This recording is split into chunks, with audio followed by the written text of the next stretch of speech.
Hi, greetings, good morning, good afternoon, good evening, whatever time it is, whatever it is that you are doing. I believe and trust our God has kept you well, safe, and sound. And I believe you are in great shape and in good health, just like me. I praise God. I am pleased and honored to welcome you to my channel. My name is RX Kero, and I'm coming to you. I live in Nairobi, Kenya. Nairobi, the capital of the Republic of Kenya. Today, I want us to talk about choices. Choices that we make every day. How do they affect our relationships? How do they affect our growth? How do they affect our relationship with God?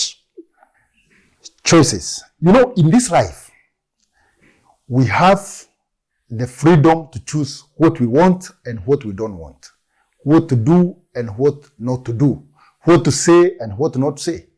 Even we can choose places to visit and places to avoid. We can choose what to read and what not to read. We can choose movies and documentaries to watch and movies and documentaries to avoid. We can choose who to listen to and who to block our ears to. And we even have freedom to choose how to react to our emotions, how to react to our feelings, or how to respond. And our God is so gracious. He gave us all the freedom to make our own choices. While that is true, the same amazing God denied us the freedom to decide the consequences of the choices that we make. You know, every choice of action or inaction that we make has a specific outcome which we have no control of. And let us take an example. Think about your wedding. It is the night before your wedding day. And you decide to spend the night drinking and partying with friends. What will be the results? You will wake up in the morning, and most probably you will wake up late. But the obvious is you will be tired, you will be having hangover, and you will have spoiled the rest of your day because you made a bad choice. Explore the same as a good choice. The night before your wedding day, you decide to go home early, rest, and relax. You sleep on time. And what are the results? You will wake up on time. You will wake up refreshed. You will wake up energized. You will wake up full of energy. And you will enjoy the rest of your day. The choices that we make affect us and they also affect other people. But the fact is, we are the main victim of our choices. As John Maxwell puts this, and I'm going to quote him, life is a matter of choices. And the choices that you make you. Let's go again. Life is a matter of choices. And the choices that you make you. You know, if you are a student and you decide to skip all your classes, maybe to watch a movie or to do some other business or to run some other errands, that is a choice that you can make. The choice that you don't have prerogative of making is how you will perform in your exam. If you are a sports person, and you decide not to practice, you decide not to train, you have prerogative to make that decision. But you cannot decide how you will perform in the competition. If you are a farmer, you have the choice to decide, you have the freedom to decide whether to plant or whether not to plant. But the harvesting time, you cannot choose whether to harvest or not to harvest. The obvious is you will have nothing to harvest. Let's come closer home. You are the one who will end up with blown up budget or broken car, if you decide to buy a vehicle that you can handle, maintain, to prove to your neighbors, to prove to your peers, to prove to your friends that you are doing well financially, you are the one who will be at risk of suffering more heartbreaks and even STIs if you decide to date multiple partners to revenge against your cheating fiancé. You are the one who will end up with generational curses if you insult and disrespect your parents.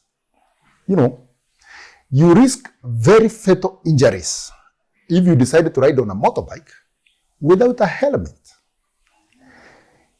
Close home, you are the one who will never achieve your dreams if you decide to spend your days sleeping and gossiping instead of chasing your dreams. For high school students, this one is for you. For high school students. And I hope you will hear this message, or someone will deliver this message to you. You are the one who will end up with the wrath of God and the anger of your parent and the anger of your community and your country when you decide to burn down your school, to rebel against your discipline master, to rebel against your principal, or for any other reason for that matter. Let me spend 1 or 2 minutes on this topic. You achieve nothing when you burn down your school. There are so many ways of solving problems or solving grievances. There are so many ways of making your teachers, your principal, your parent, your whoever you want to listen to you. There are so many ways of making them do it. And it's human nature to opt for the easiest way out. And I don't think burning a school is the easiest way out. In my world, I would think walking out is a better option. Walking out. Just like a school in Kirogoya, which I wish to applaud, where the students, as a way of getting maybe attention or displaying their grievances, they decided to walk out slowly and go home without destroying anything. Those are students to be applauded because they have shown high levels of maturity. They are growing up to be very responsible adults. Even in real life, you will be in disagreements one time or the other. Not everything that you want, that you will get. But sometimes when you are in agreement or in a conflict situation, it does not make sense to engage in the most nasty or to take the most nasty action. Maybe like fist fighting. Don't do that. Sometimes it's just easy to walk out. Just walk out. You can catch up or you can pick it up from where you left.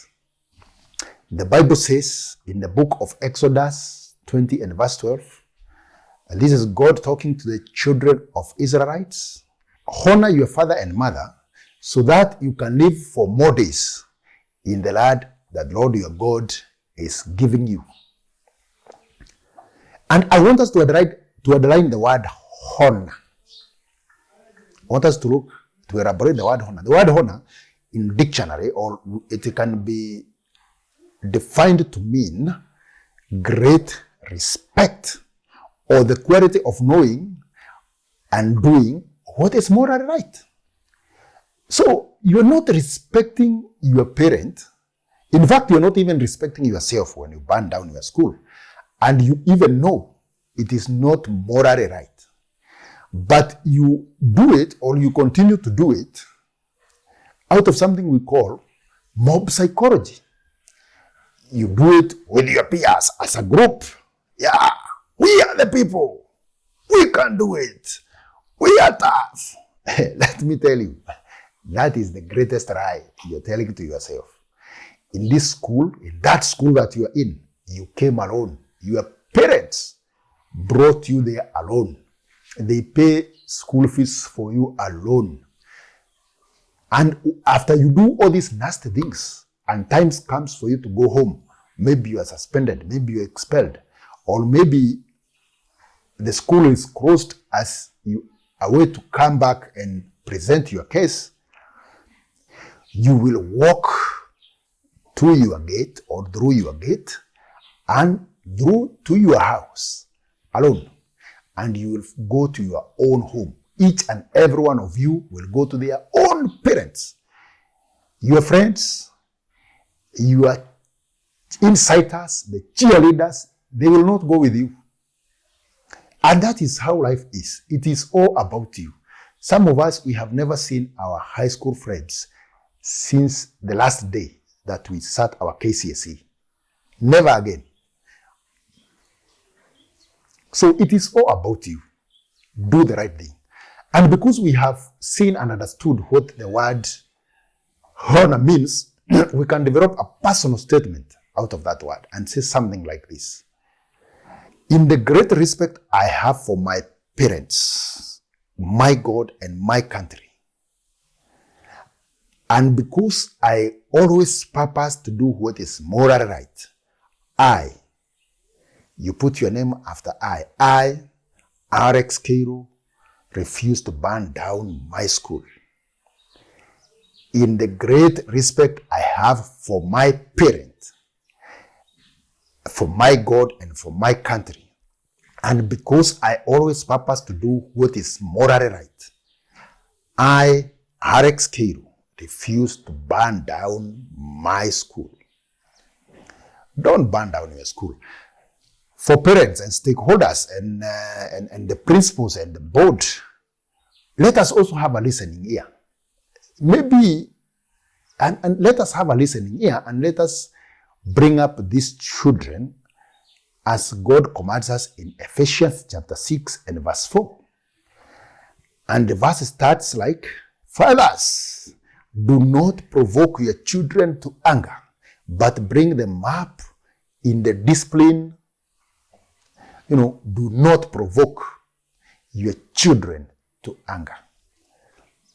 And this verse is simply trying to tell us not to be so strict, not to be so high-headed, to have a listening ear, to have a sit down and listen and find an amicable solution. That is what God wants us to do. Choices is more of actions than words, because words may end up as mere stories, but actions lead to results, and results can be defined as good or bad, right or wrong, successful or unsuccessful, lack or abundance. Those are results. Results they can even be measured against targets. We can say they did not meet their targets. They partially met their targets. They performed excellently well. They met their goals this year. And that is why I also believe each and every person is capable of making some good choices.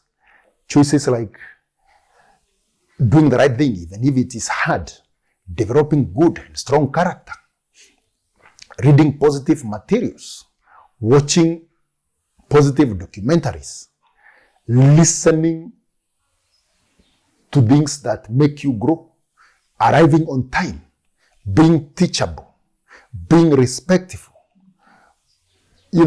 taking care of the environment. Those are good, simple decisions that we can make, and they can improve our lives daily. But the greatest decision or the greatest choice that humans can make is making God their friend. This is because God is our source. God is our origin.